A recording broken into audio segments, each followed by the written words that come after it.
نبی صلی اللہ علیہ وآلہ وسلم کو قرآن میں کون سی دعا سکھائی گئی ہے؟ اے اللہ میرے عشق و سرور میں، میرے وجدان میں اضافہ کر دے، یا قل رب زدنی علما، اے میرے رب میرے علم میں اضافہ کر دے، ہے نا؟ قل هل يستوي الذين يعلمون والذين لا يعلمون انما يتذكر اولو الالباب، اے نبی تم فرماؤ بھلا علم والے یا بغیر علم والے برابر ہو سکتے ہیں؟ نصیحت تو نہیں حاصل کرتے مگر عقل والے۔ عشق دے چلے نہیں سر، نا نا نا نا، عقل والے عشق دے چلے جڑے نے اتنے میرے ہتھوں مارے گے، اگوں فرشتیاں دے ہتھوں مارے گے۔ عقل والے انما یخشی اللہ من عبادہ العلماء، اللہ کی خشیت اور معرفت تو صرف اہل علم کو ہے، اور علم سے مراد صرف حنفی بریلوی ڈگری، ہاں نہیں، صرف حنفی دیوبندی ڈگری نہیں، صرف اہل حدیث کی ڈگری نہیں، یہ تو سارے 8 سال کے کم یونیورسٹی ایران کی 17 سال کی شیعہ کی ڈگری، اے تو ڈگری دی اوقات ہے۔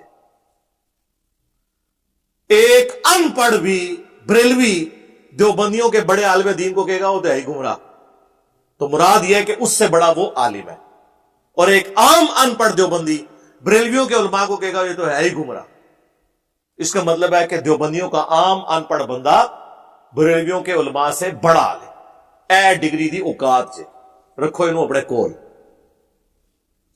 اور ہماری ڈگری اللہ کے نبی نے ہمیں دی ہے صلی اللہ علیہ وآلہ وسلم، بلغوا عنی ولو آیہ، صحیح بخاری، پہنچا دو میری طرف سے اگرچہ تمہیں ایک آیت ہی آتی ہو نا، آگے پہنچا دو۔ اس کے بعد کس ڈگری کی ضرورت ہے؟ جسے وضو کا طریقہ آتا ہے وہ دوسروں کو سکھائے۔ نہیں جی، علماء سے پوچھنا چاہیے، اور سرکار یہ آپ کیوں روند مار رہے ہیں؟ ہم کب کہتے ہیں کہ علماء سے نہ پوچھے؟ ہم ہی تو ہیں جو کہتے ہیں پوچھو مولویوں نو کتنے لکھے، ہاں وہ کہتے نہیں اگلا جملہ نہ بولو، بس اے پوچھو کہ فَاسْأَلُوا أَهْلَ الذِّكْرِ إِن كُنتُمْ لَا تَعْلَمُونَ، سوال کرو اگر تمہیں علم نہیں ہے تو ان لوگوں سے جو اس فیلڈ کے ایکسپرٹ ہیں۔ بالکل بھئی، نکاح طلاق کا مسئلہ ہوگا تو مولویوں سے پوچھیں گے، لیکن اگر قرآن حکیم میں بیالوجی سے متعلق، جیالوجی سے متعلق، ایسٹرونومی سے متعلق، فزکس سے متعلق 1000 کے قریب سائنٹیفک فیکٹس کے اوپر، فزیکل فینومینا آف نیچر کے اوپر، قانون قدرت کے اوپر آیات ہوں گی تو سر علماء کو تو سائنس نہیں آتی ہے، وہ تو پھر ہم گوروں سے جا کے پوچھیں گے نا۔ تو آج تک کسی انجینئر ڈاکٹر نے کہا کہ علماء سے جا کے قرآن کی 1000 آیات کے بارے میں نہ پوچھو، یہ تو جاہل ہے؟ وہ کہتے ہیں نہیں پوچھو، ہو سکتا ہے انہیں پتا ہو اور بتا بھی دیں تمہیں، لیکن خود سے نہیں بتا رہے ہوں گے، ظاہر ہے کہ وہ تو کسی سائنٹسٹ کے علم سے۔ تو پھر سر یہ سائنٹسٹ کا ہی حوصلہ ہے نا، ٹھیک ہے نا، کہ وہ کہتے ہیں آپ ہمارا علم جو آپ نے ہم سے حاصل کیا ہے ہم سے ڈگری لیے بغیر آگے بیان کریں۔ سر میں نے میکینیکل انجینئرنگ کی ہوئی ہے، اگر کوئی انجینئرنگ کے اوپر بات کرتا ہے اور صحیح بات کرتا ہے میں کبھی اسے ڈگری نہیں مانوں گا، یہ ہمارا حوصلہ ہے۔ مولوی سے پوچھ لیں کہ اگر تو اپنے گھر کا ایئر کنڈیشن لگوا رہا ہو اور اے سی کا جو انر یونٹ ہے یہ تھوڑا سا ٹیڑھا لگ جائے اور دیکھنے میں نظر بھی آ رہا ہو تو تم کاریگر کو یہ نہیں کہتے ہو کہ یار اسے ذرا سیدھا کر کے لگاؤ، اور آگے سے اگر وہ کاریگر کہ تیرے پاس وہ ڈگری نہیں ہے، فیلڈ تو میری ہے، ہاں تو کہنا چاہیے نا۔ پنکچر لگوانے جاتے ہیں موٹر بائک کا، آپ نے تو کبھی پنکچر نہیں لگایا، لیکن آپ اسے کہتے ہیں یار ذرا دیکھ لی کوئی اور ٹیوب پنکچر نہ ہوئے، وہ ڈالنے لگے تو آپ کہتے ہیں ٹائر بھی ہاتھ مار کے چیک کری کوئی کیل نہ لگا ہوا ہو، آگے سے وہ کہے کہ یہ میرا کام ہے یا آپ کا کام ہے، جہاں تو سپارے پڑھاتے رہتے جڑا کام ہے کہتا کوئی۔ اس کا مطلب ہے کہ وہ پنکچر لگانے والا، وہ ایئر کنڈیشن فٹ کرنے والا، وہ موچی جو جوتیاں گانٹ رہا ہے اور آپ کے مشوروں کو اکوموڈیٹ کر رہا ہے، وہ ان مولویوں سے بہتر ہے، کم از کم کتے کی طرح پڑھتا تو نہیں نا، آگے سے اکوموڈیٹ کرتا ہے نا، یہ تو نہیں کہتا تیری فیلڈ نہیں ہے۔ کامن سینس کی بات ہے، لیکن common sense is not so common. Common sense common تو نہیں ہوتا. تو یہ تو پھر ان لوگوں کا حوصلہ ہے کہ وہ قبول کرتے ہیں. میں آپ کو بتاؤں، میں میکینیکل انجینئرنگ کے دوران میں ٹاپرز میں سے تھا. مجھے نہیں یاد پڑتا کہ کوئی دن گزرے ایسا جس میں نے کسی استاد کی غلطی بھری کلاس میں نہ نکالی ہو ادب کے دائرے کے اندر کہ سر یہ اس طرح نہیں ایسے. اور مجھے نہیں یاد پڑتا کہ ان 5 سالوں میں کبھی کسی استاد نے مجھے ڈانٹا ہو، یہی کہا کہ بیٹا تھینک یو. یہ کیا کہتے ہیں؟ Thank you. چپ کے باہر سٹو انہوں. یہ جرت سانو پوچھ رہے. یعنی آپ دیکھیں کہ دنیاوی ٹیچرز میں اتنا حوصلہ ہے جو ان مولویوں میں نہیں ہے. پھر کہتے ہیں یہ ہماری عزت نہیں ہے. بھئی عزت کرواؤ نا. اور مجھے یہ بتائیں، آج تک آپ کسی آنکھ کے اسپیشلسٹ کے پاس گئے ہوں آنکھ کا علاج کروانے، اور وہ آپ کو آگے سے یہ مشورہ دے کہ یار یہ آپ کی آنکھ ٹھیک ہو جائے گی، لیکن دائیں آنکھ ٹھیک کرنے کے لیے آپ کا دایاں پاؤں کاٹنا پڑے گا، تو آپ کیا کہیں گے؟ ٹھیک ہے، فرما دیا اسپیشلسٹ نے، فرما دیا، لات بٹوا لو گے؟ کیا کہو گے کہ یار اتنی تو اگر مجھے بھی ہے کہ آنکھ کے لیے پاؤں کو کاٹنا پڑے گا. آپ کسی دوسرے کے پاس جائیں گے، تیسرے کے پاس جائیں گے تو پتہ چل جائے گا کہ ڈنگر ہے، یہی پتہ چلے گا نا. تو علماء کے مسئلے میں بھی جب ایاک نعبد و ایاک نستعین کے بعد آپ بابوں کو پکارنا سن رہے ہوتے ہیں تو اس وقت آپ کی عقل کیوں نہیں کام کرتی کسی دوسرے کی بھی بات سنیں کہ وہ کیا کہتا ہے اس مسئلے میں، کہ واضح لکھا ہوا ہے کہ عبادت اللہ کی کرنی ہے، مدد اسی سے مانگنی ہے. ادھر جب آپ کو مولوی کہانی کراتا ہے جی روٹی امی سے نہ مانگیں، بھئی کس نے کہنا مانگ؟ قرآن میں لکھا ہوا ہے کہ مانگ ماں سے. وَتَعَاوَنُوا عَلَى الْبِرِّ وَالتَّقْوَى وَلَا تَعَاوَنُوا عَلَى الْإِثْمِ وَالْعُدْوَانِ. نیکی اور پرہیزگاری کے کاموں میں ایک دوسرے کی مدد کرو، برائی میں الگ رہو. لیکن دعا مانگنا ظاہری اسباب تو ٹھیک ہے، دعا صرف اللہ کے ساتھ خاص ہے. بارش کون برساتا ہے؟ اللہ. ڈیوٹی کس کی؟ فرشتوں کی. تو بارش کس سے مانگیں گے؟ اللہ سے. فرشتوں سے مانگیں گے مشرک. اور یہ قرآن کا فتویٰ ہے. اَمَّن يُجِيبُ الْمُضْطَرَّ إِذَا دَعَاهُ وَيَكْشِفُ السُّوءَ وَيَجْعَلُكُمْ خُلَفَاءَ الْأَرْضِ. بھلا بتاؤ تو کون ہے جو مشکل اور پریشانی میں گھرے ہوئے شخص کی فریاد کو سنتا ہے، اس کی تکلیف اس سے دور کر دیتا ہے، تمہیں اگلوں کا خلیفہ کرتا ہے اس زمین پر. اِلَٰهٌ مَّعَ اللَّهِ. کیا اللہ کے ساتھ کوئی اور معبود بھی ہے جس کی یہ کوالٹیز ہوں؟ قلیلا ما تذکرون. بہت کم ہی نصیحت حاصل کرتے ہو. یعنی اللہ تعالیٰ نے فرمایا جس کے بارے میں تمہارا یہ عقیدہ ہے نا کہ تمہاری دعا کو سن کے تمہاری تکلیف دور کر دے گا، گویا تم نے اسے رب مان لیا. ظاہری اسباب تو آپ کافر سے بھی لے لیں. بخاری مسلم میں حدیث ہے، نبی علیہ السلام نے تو یہودیوں سے بھی لین دین کیا. اپنی وفات کے وقت بھی آپ علیہ السلام کی جو زرہ ہے وہ گروی رکھی ہوئی تھی ایک یہودی کے پاس. ظاہری اسباب تو اولیاء چھڑ دو، کافروں کو بھی لگو، لیکن دعا صرف اللہ ہی سے. اس طرح کون آپ کو سمجھائے گا میرے بھائی؟ یہ کیسے سمجھا سکتے ہیں؟ یہ تو اپنے فرقوں کی حفاظت میں لگے ہوئے. اور میں ان کی وہ ساری چور راستے جانتا ہوں جس سے یہ بھاگتے ہیں.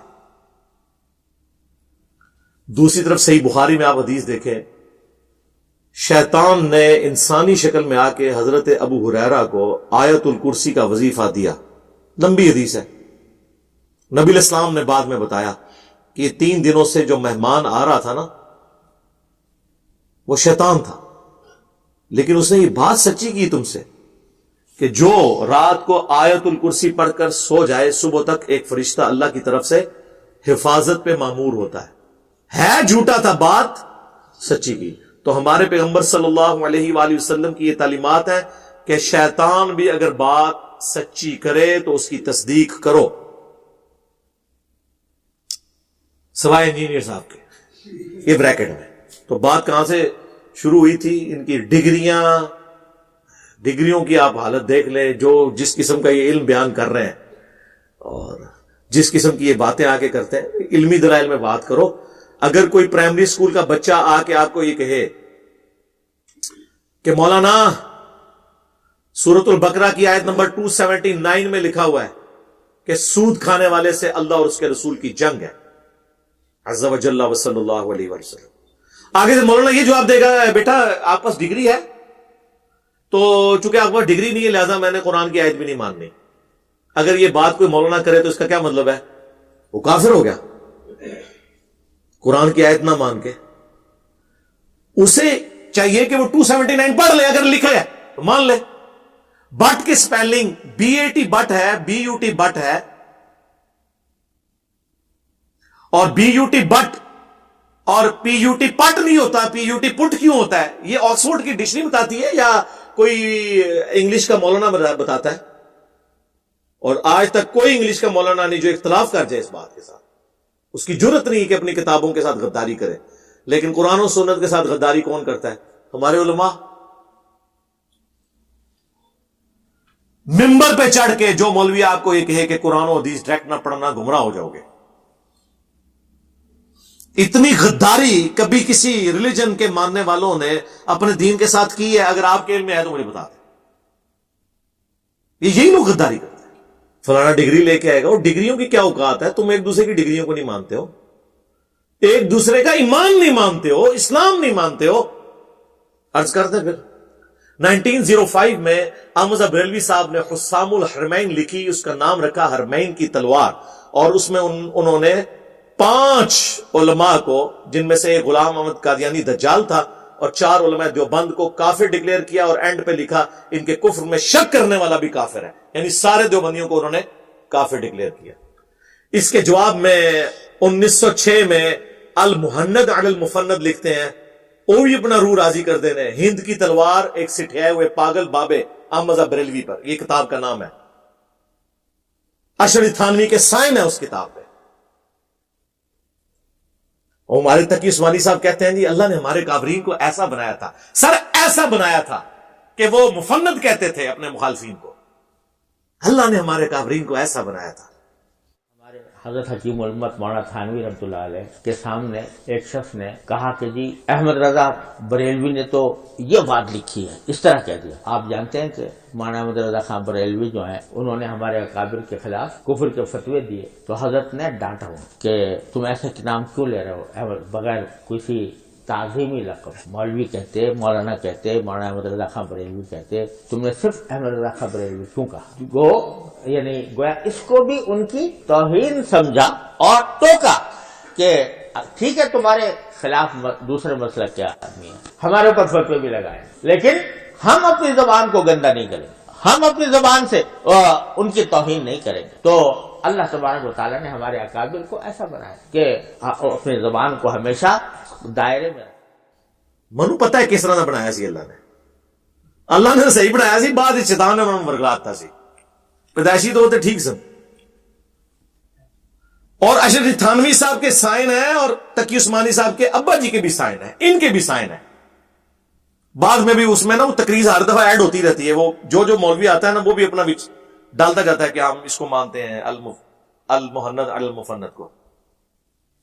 وہ بہت کم مفتی ہیں جو کہتے ہیں کہ ہم ڈگری کر کے فارغ بھی ہو گئے تھے, ہمیں نہیں پتا تھا اس میں کیا لکھا ہوا ہے. میں نے تو اپنی زندگی میں اب تک, حالانکہ میں تو درس نظامی میں نے پڑھا ہے, میں نے المحند المفند کا ہمیں تو پتہ بھی نہیں تھا اس میں کیا لکھا ہوا ہے. کہ قصے پرانے ہو چکے تھے, یہ بحثیں ختم ہو چکی تھی, نئے سرے سے ایک پرانے قصے اٹھا کے امت میں آگ لگا. تو ظاہر ہے آپ کو ڈگری تو میں نے کروانی تھی نا آ کے, کہ آپ کو نہیں پتا تھا اس میں کیا لکھا ہوا ہے. وہ بہت کم لوگ ہیں, باقی ان کو پتا ہے. تو اس میں انہوں نے لکھا کہ احمد بریلوی اور ان کی جماعت ایک شیطانی لشکر ہے جو ہم پر حملہ آور ہوا ہے, جس طرح شیاطین حملہ آور ہوتے تھے انبیاء پر.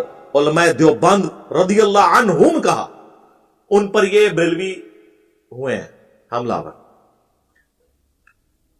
اس میں انہوں نے محمد بن الوہاب صاحب کو خوارج کی ایک جماعت کہا, اہل حدیث کو خوارج کی ایک جماعت, یعنی دین سے خارج. اور فتاوی شامی کوٹ کیا, رد المختار در مختار پر حاشیہ, ان کا یہ ہمارے بزرگوں نے پہلے فرما دیا. اور وہ بزرگ وہ ہے جو سنج ہے بریلوی اور دیوبندیوں کا, کیونکہ یہ سیم حوالہ جال حق میں مفتی احمد یار خان صاحب نعیمی صاحب نے بھی لکھا کہ یہ شیطان کا سینگ ہے محمد بن الوہاب اور اس کی جماعت. یعنی بریلوی دیوبندیوں کا اس پہ ان کا, یعنی ان دونوں کا اجماع امت ہے, ان کی امتوں کا اجماع, یعنی امت محمدیہ کا نہیں, ان دونوں کا, کہ یہ خوارج کی ایک جماعت ہے. ایک دوسرے کے بارے میں یہ کہتے ہیں اور ایک دوسرے کو مسلمان ہی نہیں سمجھتے. کہتے نہیں ہم سمجھتے ہیں. میں نے ان کو چیلنج دیا کہ آپ اس طرح سٹیٹمنٹ لکھ کے دو کہ ہمارے سوا جتنے فرقے ہیں نا, ہم اگرچہ انہیں گمراہ مانتے ہیں لیکن انہی عقیدوں پہ اگر یہ مر گئے تو قیامت والے دن اپنا عذاب بھگت کے جنت میں چلے جائیں گے. کوئی بریلوی یہ لکھ کے نہیں دے گا. ہاں وہ یہ لکھے گا اگر کوئی وہابی گستاخ رسول نہ ہوا تو. اہل حدیث لکھ کے دے گا اگر کسی نے شرک نہ کیا ہوا تو. دیوبندیوں کو بھی مسلمان سمجھتے ہیں, بریلویوں کو بھی سمجھتے ہیں. جا دفع ہو جا, آج کے بعد اب دین کی بات نہ کر. جا, تیرے اس چیلنج کا بھی جواب دیتا ہوں. کوئی بریلوی ہو, کوئی دیوبندی ہو, کوئی اہل حدیث ہو, اگر انہوں نے اللہ کی ذات کے ساتھ شرک نہ کیا ہوگا, اپنے گناہوں کو بھگت کے جنت میں چلا جائے. یہ کیا مطلب ہے؟ تو دا مطلب ہے کہ اے وچ شرک کر رہے نے. انہوں نے تو دا مطلب ہے کہ یہ گستاخ رسول نے.